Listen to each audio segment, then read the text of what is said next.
The clutch is one of many essential components of a motorcycle. It is operated by pulling or releasing the clutch lever with the left hand. Before going into the details on working of a clutch, let's see how it is assembled in motorcycles. The power from the engine is converted to rotary motion by the crankshaft as shown. This power is then transferred to clutch housing. The clutch assembly transfers power to the input shaft of the gearbox. The power is then transferred to the output shaft and eventually to the rear wheel of the motorcycle. The clutch assembly itself is a combination of several parts. It consists of a pressure plate held in place by using several springs and screws. This plate presses against the clutch pack. The clutch pack consists of several steel and friction plates placed in alternate positions. The clutch basket and the inner hub are assembled with their axes aligned to the input shaft of the gearbox. Now, let's understand how a clutch works. The clutch basket freewheels with respect to the gearbox. The engine power will spin the clutch basket, but it will not transfer any power to the gearbox. However, the inner hub is connected to the input shaft of the gearbox. If we spin this inner hub, then it will also spin the gearbox input shaft. Let's take a hypothetical connector with teeth on its internal and external portion that can interlock with both the clutch basket and the inner hub. If we insert this hypothetical connector between the clutch basket and the inner hub, then we can spin both of these at once and the engine power reaches the gearbox. And if we remove this hypothetical connector, the clutch basket and inner hub will be independent again and the engine power is disconnected. But there is a problem in using this connector.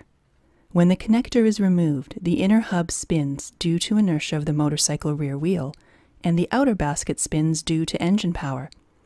This is why these two components start spinning at different speeds.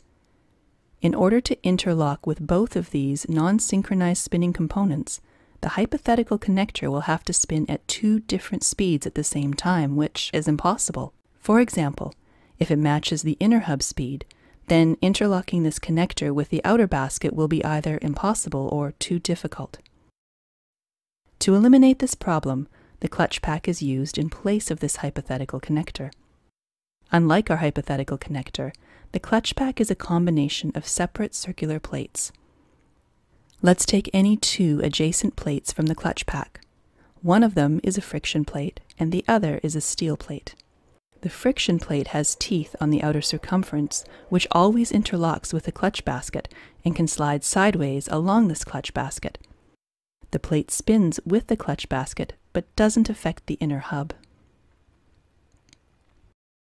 The steel plate has teeth in its inner portion, which always interlocks with the grooves in the inner hub and can slide sideways along this hub.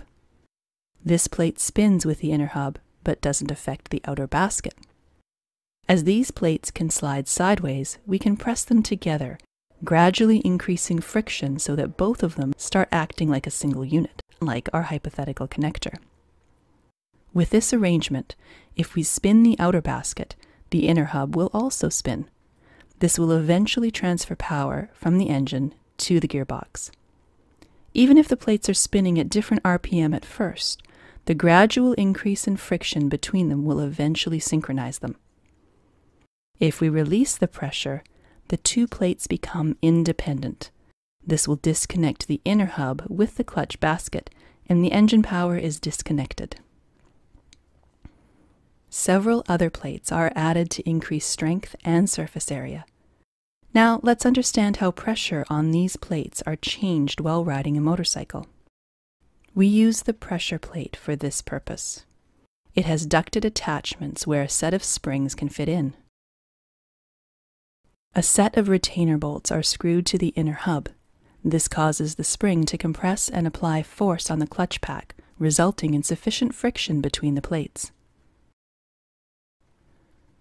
We can release the pressure on the clutch pack by pushing the pressure plate outwards.